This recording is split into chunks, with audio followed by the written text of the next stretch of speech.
মাঠের পারফরমেন্স ও মাঠের বাইরের নানা সমস্যার কারণে সাকিবকে আজ একাদশ থেকে বাদ দেওয়ার প্রশ্ন উঠে গেল। এম এ জিদুর রহমান স্টেডিয়ামের প্রেস বক্সে চেন্নাই টেস্টের হারের পর অধিনায়ক নাজমুল হাসানকে এই প্রশ্নটার মুখোমুখি হতে হলো। বাংলাদেশ থেকে সিরিজ কভার করতে আসা সাংবাদিকের করা প্রশ্ন শুনে নাজমুল নিজেকে সামনে নিতে কয়েক মুহূর্ত সময় নিলেন। এরপরে হেসে বললেন, খুব সাহসী প্রশ্ন, মাশাআল্লাহ।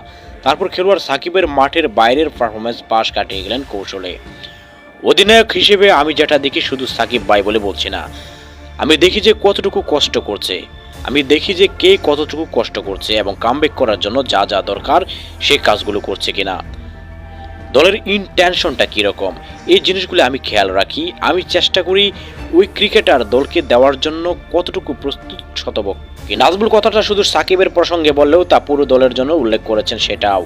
অনেকে ভাবতে পারি সাকিব ভাই দেখে আমি বলছি, তবে এরকম না। নাহিদ রানা থেকে শুরু করে মুশফিক ভাই সবার জন্য আমি একই জিনিস দেখার চেষ্টা করি।